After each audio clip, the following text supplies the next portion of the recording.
Tonight, we're taking a chilling detour into the supernatural with a tale that's pure fiction but draws eerie inspiration from whispers of real events.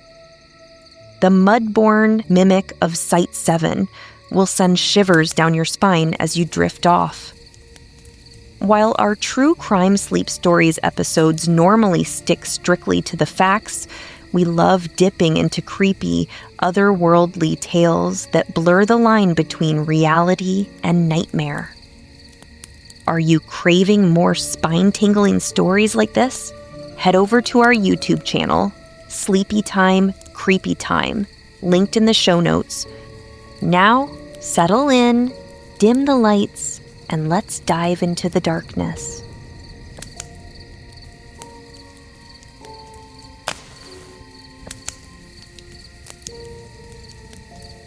In the shadowed heart of the Midwest, where the Waquokan River carves through dense forests like a vein of forgotten secrets, campers have long whispered about unexplained vanishings and eerie encounters. These aren't mere ghost stories spun for thrills. They're drawn from real accounts, eyewitness testimonies shared on forums, local news clippings, and even official missing persons reports that hint at something unnatural lurking in the woods. Imagine pitching your tent under those towering oaks, the river's murmur masking footsteps that aren't quite human. What if the rustles in the night aren't animals, but a creature that mimics us, steals our belongings, and leaves behind twisted clay effigies as if to say, "I see you. I know you." Tonight, I'll recount 3 harrowing experiences from the same remote campground along the Waquokan, pieced together from survivors' stories and corroborated details. These events span years, but the pattern is chillingly consistent. Brace yourselves. Reality can be more terrifying than fiction. Welcome to Sleepy Time, Creepy Time, where we unearth the true horrors that hide in plain sight, backed by research and real narratives to keep you questioning every shadow. If these tales grip your soul and leave you glancing over your shoulder, smash that subscribe button, drop a 5-star review, and tell a friend. Or better yet, warn them. After all, knowledge might be your only defense. Sweet dreams, if you can manage them. Now, let's dive into the darkness. Story 1, The Solitary Shadow.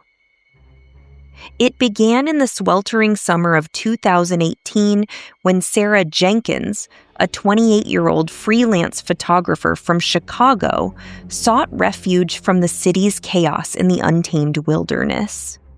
She'd read about the Waquokan River campground online, a primitive site in southern Wisconsin managed by the State Parks Department, known for its seclusion and stunning vistas of the river snaking through glacial valleys. No electricity, no crowds, just miles of hiking trails and the soothing symphony of water over rocks. Sarah arrived late in the afternoon, her beat-up Subaru kicking up dust on the gravel access road. She chose Site 7, a secluded spot nestled among century-old oaks and maples, with a direct view of the river's lazy bend. The air was thick with the scent of pine and damp earth, and she felt a rare peace as she unloaded her gear: a compact tent, sleeping bag, cooler stocked with sandwiches and water, her Nikon camera slung over her shoulder, and a small backpack containing her journal, a few granola bars, and her most treasured possession, a silver locket engraved with her late mother's initials.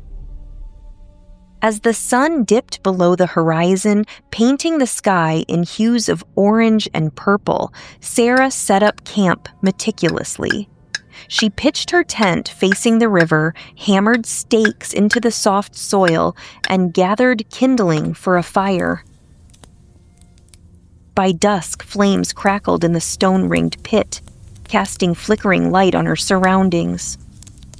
She snapped photos of the fireflies emerging like ethereal spirits, their glow reflecting off the water. Dinner was simple, a hot dog roasted on a stick, followed by s'mores that melted sweetly on her tongue. In her journal, she wrote about the solitude, how it felt like the world had paused just for her. Finally, some space to breathe, she penned, unaware that something was already watching her from the tree line, its eyes glinting in the fading light. Night fell swiftly, the temperature dropping as stars pierced the canopy overhead. Sarah retired to her tent around 10 p.m., zipping the flap shut and settling into her sleeping bag. The river's gentle rush lulled her toward sleep, but around midnight, the first anomaly intruded. A soft rustling, like leaves being parted by careful hands, emanated from the underbrush. At first, she dismissed it as wildlife, a deer or raccoon scavenging, but the sounds persisted, growing more deliberate. A twig snap here, a muffled shuffle there, circling her sight with unnerving precision. Her heart quickened. She fumbled for her flashlight, its beam slicing through the mesh window, revealing nothing but swaying branches. Just the wind, she muttered, trying to convince herself. Then came the whispers. Low and guttural, they slithered through the night air, distorted, as if spoken through a mouthful of mud. Sarah! It hissed, elongating her name into a grotesque caress. Sarah bolted upright, her skin prickling with goose flesh. How could it know her name? She hadn't seen another soul all day. The voice mimicked a human tone, but warped it, laced with wet smacks like lips parting over clay. It circled the tent, sometimes from the riverside, sometimes from the woods, always just out of sight. Panic clawed at her chest. She clutched her pocket knife, its blade cold against her palm. The rustles evolved into scrapes, nails dragging along the tent's nylon fabric, testing the seams as if seeking entry. Sarah whispered frantic prayers, her mind racing through possibilities. A prankster, a deranged hiker, but the isolation was absolute. The nearest site was a mile away. The ordeal stretched for what seemed like hours. Around 2 a.m., the sounds intensified, heavy breathing, ragged and phlegmy, as if the intruder were inhaling her scent through the vents. A shadow flitted across the tent wall, elongated, humanoid but wrong, with limbs that seemed too long, too flexible. Sarah stifled sobs, curling into a ball, every nerve on fire. She imagined claws piercing the fabric, a face pressing against the mesh. Pale, mud-streaked, with hollow eyes. Dawn finally broke, the first rays filtering through the trees, and with it, the noises ceased abruptly, as if the light repelled whatever stalked her. Trembling, Sarah emerged from her tent, the morning mist curling off the river like spectral fingers. Her fire pit was cold, ashes undisturbed, but her backpack lay open, contents rifled through. Her journal was missing, along with 2 granola bars, and, chillingly, a clump of her own hair she'd absent-mindedly tucked into a side pocket after cleaning out her hairbrush. In their place, centered on a flat rock beside her tent, sat a small clay figure. It was rudimentary, molded by unskilled but intentional hands, about 6 inches tall, with crude features that mirrored her own. Wavy hair captured in lumps of earth, freckles dotted with tiny pebbles, and around its neck, a twisted wire mimicking her locket. The eyes were deep, empty sockets, staring accusingly. Sarah's scream echoed across the river as she dropped it. The figure cracked on impact, spilling a strand of hair, her hair, from its hollow chest. She packed up in a frenzy, abandoning non-essentials, and fled to her car. At the ranger station, she reported the incident, but the official dismissed it as vandals or her imagination, though he noted similar complaints of weird thefts in the area. Sarah never camped again. Years later, in online forums like Reddit's R Camping, she shared her story, finding echoes in others' tales of unexplained figures left in Midwest woods. She swears that on humid nights, even in her urban apartment, she hears those muddled whispers calling her back to the Waquokan, as if the creature still holds a piece of her soul.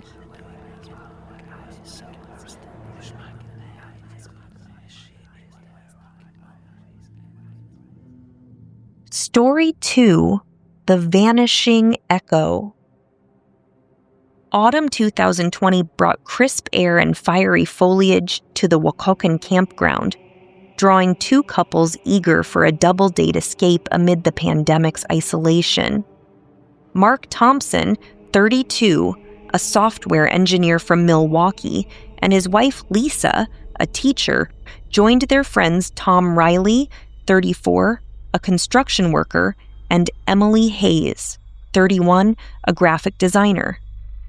They'd booked Site 7, the same ill-fated spot, via the state's online reservation system, enticed by photos of the river's autumnal glow. Locals in nearby towns whispered warnings about river ghosts, but the group laughed them off as folklore, much like the Bigfoot tales they'd heard growing up. They arrived mid-afternoon in Tom's SUV, unloading 2 dome tents, a portable grill, coolers brimming with beer and steaks, and camping chairs arranged in a circle around the fire pit. The day was idyllic. They hiked a trail along the riverbank, spotting deer and eagles, the leaves crunching underfoot in a symphony of reds and golds. Mark, the self-proclaimed outdoorsman, showed off his hunting knife as he carved sticks for marshmallows. Lisa and Emily gossiped by the water, skipping stones and sharing dreams of future travels.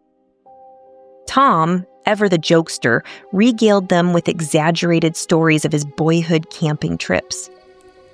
As evening descended, they lit a roaring fire, the flames dancing high, and grilled dinner under a canopy of stars.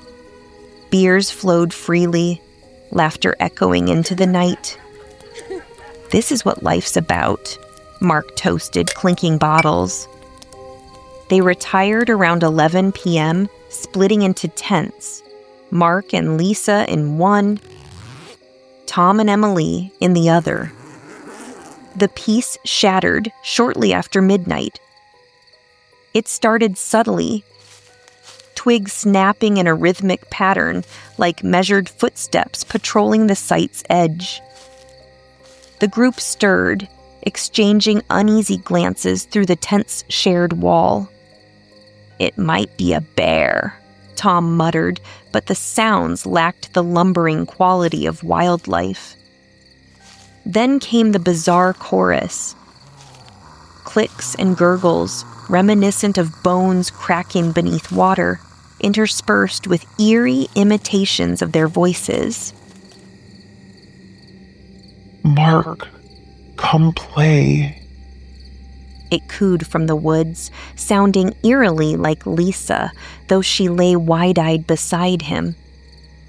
"I didn't say that," she whispered, her voice trembling. The mimics grew bolder. Emily, sweetie, come out here. In Tom's baritone, but he was frozen in fear. Huddled together in Mark's larger tent, flashlights clutched like lifelines, they listened as the noises escalated. Heavy, labored breathing encircled them. Hot and moist, fogging the tent's exterior as if a massive form pressed close. Thuds reverberated through the ground, something dragging itself nearer, its weight compressing the soil. The air thickened with a musty earthen scent, like wet clay unearthed from river depths. Shadows played on the walls, a hulking silhouette, human-like but distorted, with elongated arms that swayed like branches in a storm. "What the hell is that?" Emily sobbed, burying her face in Tom's chest.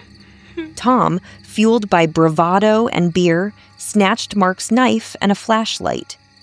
"I'm not hiding like a coward," he growled, ignoring their pleas. "Stay here. I'll scare whatever it is off." He unzipped the flap and stepped into the chill night, beam piercing the fog rolling off the Waquokan. "Who's out there?" "Show yourself," he bellowed. For a moment, silence reigned. Then a guttural snarl erupted, followed by Tom's agonized scream. A raw, primal wail that cut through the darkness like a blade, abruptly silenced, mid-note, as if his throat had been clamped shut.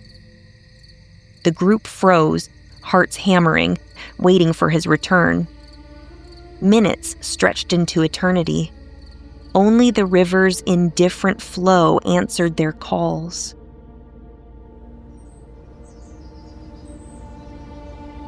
Dawn revealed the nightmare's remnants. Tom's flashlight lay shattered by the riverbank, its lens cracked, surrounded by scuffed boot prints that trailed into the shallows and vanished as if he'd been pulled under. Search parties combed the area for days, divers probing the murky depths, but Tom was never found. Authorities labeled it a tragic drowning, perhaps from disorientation, but the survivors knew better. Their campsite had been violated. One of Emily's pearl earrings gone from her bag, Lisa's smartphone missing, Mark's wallet pilfered from his jacket. In exchange, 4 clay figures perched on the picnic table, each a haunting replica.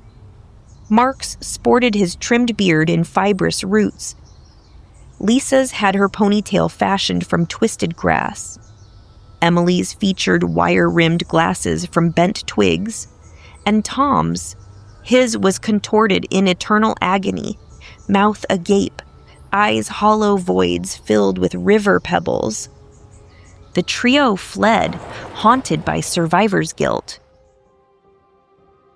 In interviews with local papers and cryptid podcasts, they described the entity as a mudman, akin to folklore creatures reported in Midwest riversides. Mark claims muddy handprints appear on his windows during rainstorms. Lisa wakes to whispers mimicking Tom's voice. Emily threw away her earrings mate, but finds clay crumbs in her pockets, as if the thief isn't done collecting. Story 3: The Fractured Clan. By late fall 2023, as winter's chill nipped at the heels of autumn, the Thompson family, a tight-knit group of 5 from Minneapolis, ventured to the Waquokan for a pre-holiday bonding trip. David Thompson, 45, a sturdy mechanic with calloused hands, led the charge. His wife Karen, 43, a nurse, packed meticulously. Their kids, Jake, 17, a tech-savvy teen obsessed with video games, Mia, 12, bubbly and imaginative, and Lily, 8, the baby with a gap-toothed smile from a recently lost tooth. They chose Site 7 for its family-friendly space, arriving in their minivan loaded with a spacious tent, air mattresses, lanterns, and a cooler of hot cocoa mix and snacks.